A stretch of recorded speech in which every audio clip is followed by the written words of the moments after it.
See, I told you, there's like a patriotic thing going on in this movie. I feel like this might low-key be like American propaganda. Gotta support them stars and stripes.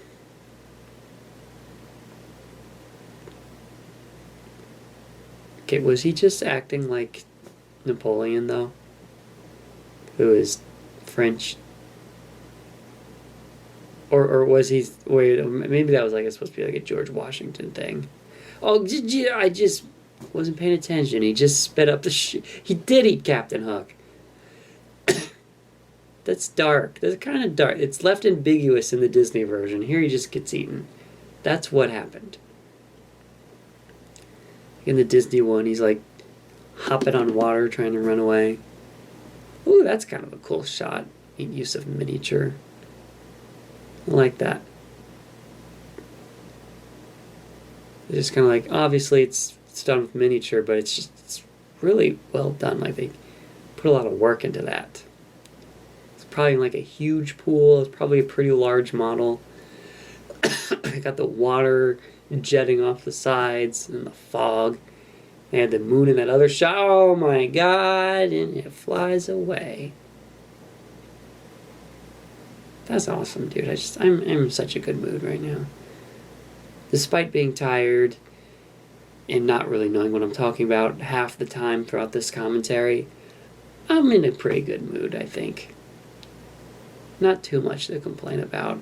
I'm going straight to bed after this, though. Dear God. I'm so tuckered. So, we're coming back home now. No more Neverland. Stupid. Whatever. Gotta come back to these lame squads right here. Look at them crying like a bunch of bitches. What are you so sad about? What are you crying for? Your kids disappeared? Get over it, Buster. This is a Great Depression just around the corner, and you're gonna complain about not having enough kids.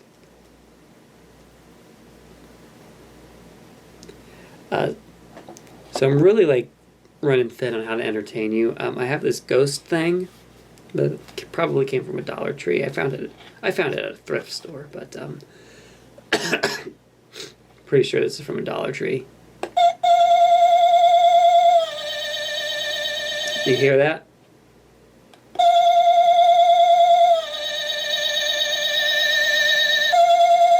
It's pretty spooky, right? Some really creepy tunes that it just blasts. It lights up too. I got a witch as well. This one I actually got from the Dollar Tree. Let's see here. Oh God, does she not work anymore? Man the cannons! Attack the castle! There's treasure hidden in the battle castle, and the pirate raider is the ship to take it. Fire! Both sides battle on! Defend the castle!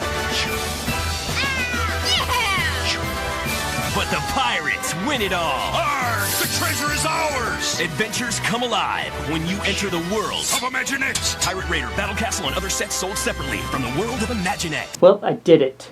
I returned the treasure chest. But I kept all the candy that was inside. Oh! Pulled a fast one on that spooky ghost pirate. Yeah, he's going to be long gone off on his spooky seas of spookiness before he, finds out what he did there. Or is he just going to bury it again? I don't actually know what he's doing. Certainly this will not come back and bite me in the butt. There's no way that's going to happen because usually things work out pretty good and solid around here, right? What was I talking about? Yeah, probably nothing important. So we got one more segment of the film. I'm going to wrap this thing up, and then I can get back to my life. I mean, I love you guys. Thank you for watching. Yeah. Okay, I don't really know where I left off. I was playing with this witch thing that I got from the Dollar Tree. she's supposed to make noise too, but it don't work no more. A little disappointed by this.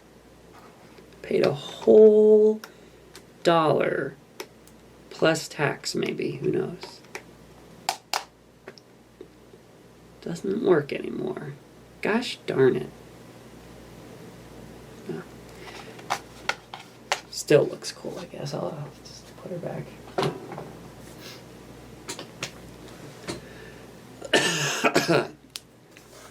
So yeah, we're all back from Neverland, and Peter Pan is creeping on this woman because he has like some weird mom issues, I guess. That sucks.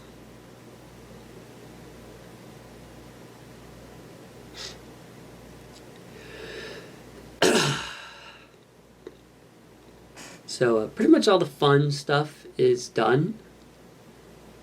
No more jack-o'-lanterns hanging from the ceiling.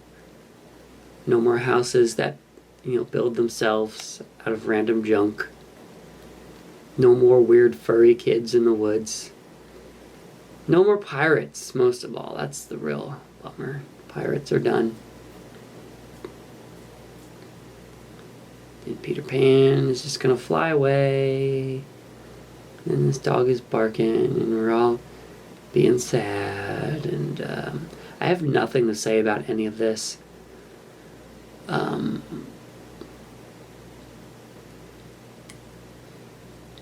Kids are back, yay!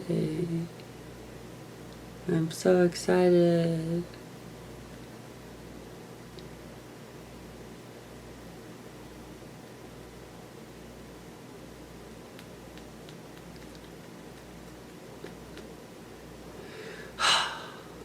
Hopefully the Halloween episode will be a lot more exciting than this. Like I said, recovering from sickness kind of puts a damper on things. Kind of makes it hard to give it my all. Plus, I'm still doing this by myself.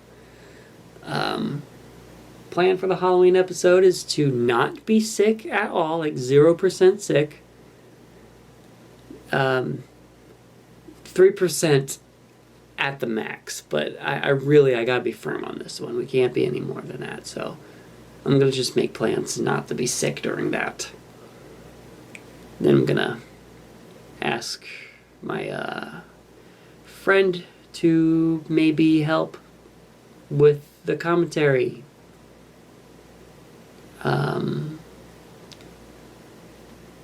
He might be down. He might be down for that. I think he'll be game. And then these won't be quite so terrible, because this is just a mess right now. Just trying to figure out what I'm doing. There's a reason we don't do commentary on every episode, and this is it right here. It's because I can only stretch this out so much. Yep. God, it's like... Oh, come on now. Hurry up.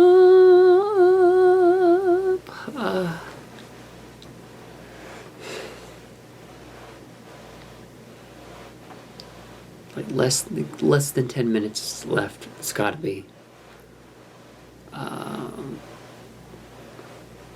Give or take.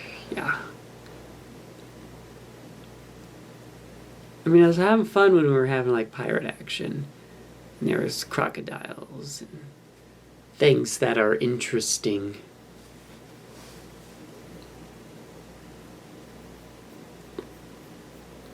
How long have they been gone? That's just hitting me. Like maybe for them it was like a couple days or whatever, but I'm wondering if it's like time works differently. And maybe they were I don't know, like maybe they've been gone for like a year, I don't know. Wouldn't that be spooky? That's like a Twilight Zone episode right there.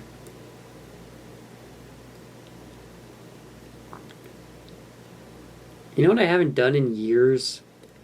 Watch the Twilight Zone just nonstop during New Year's. That used to be the thing to do, to put on the Sci-Fi Channel, and they had a freaking Twilight Zone marathon, just nonstop. And then it would go on for days afterwards, like long after New Year's. Does anybody remember that happening? Do they still do it? I don't know. They might have stopped. Nothing's allowed to be fun anymore. Fun is obsolete. At least on television. And the internet's pretty fun, actually. As long as you know where to go.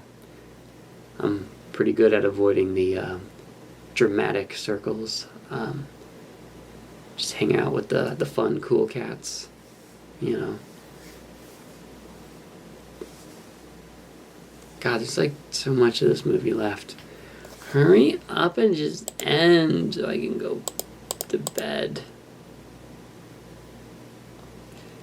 Do you love how professional this is? Just me whining that I want to go to bed. That is solid entertainment.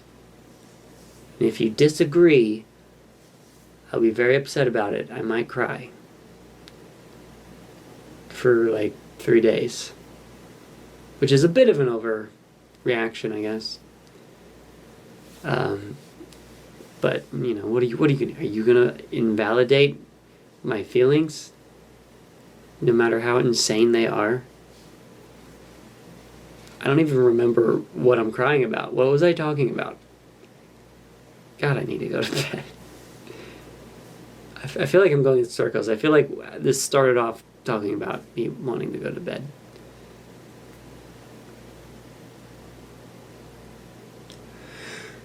Peter Pan, stop creeping. Okay, there. Don't you feel you would like to say anything to my mother about a very sweet subject?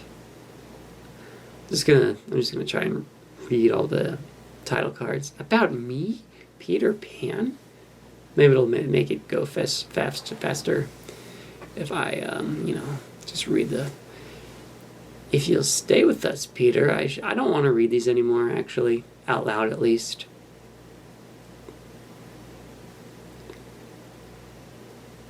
Will you send me to school? I'm doing it again. God. That was a short one. And then to an office? Oh, these are terrible things. And soon I shall grow up to be president?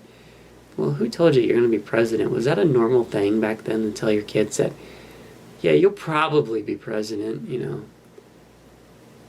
They just kind of hand that job out to anyone. Maybe nowadays that's actually pretty true, but anyone in a sense that the standards have been lowered pretty greatly. I want to make it perfectly clear when I say that I'm talking about the guy who was, in charge between 2016 and 2021. Right. Was it? No, it wasn't. When did... I'm trying to... Don't make me think right now. We're talking about the stupid guy. You know who the stupid one is. We're not getting into this right now. Try not to talk about politics on here too much, but something tells me that's not a particularly hot take, if you know what I'm talking about. I feel like that's a pretty ice-cold take, just based on the people I talk to.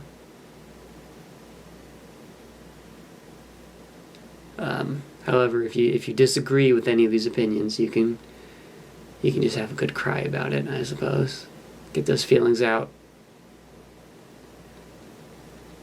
Stop this. I don't... That was very creepy. I didn't like any of that. Just stop with all of this. Stop kissing this dirty boy that lives in the woods. That is what he is, lives in the wild forest of some scary fantasy land.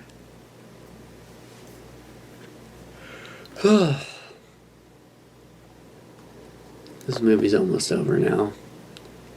And so it will go on as long as children are gay and innocent. Come on. We're ending on that note. Good night.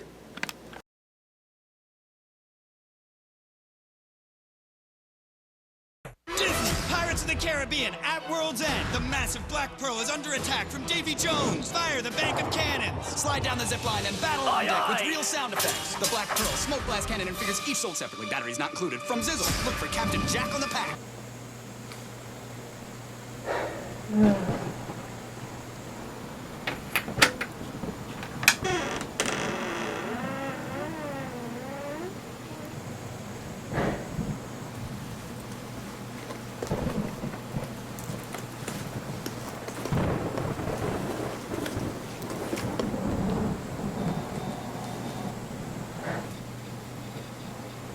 Huh? Oh, God. Oh, no.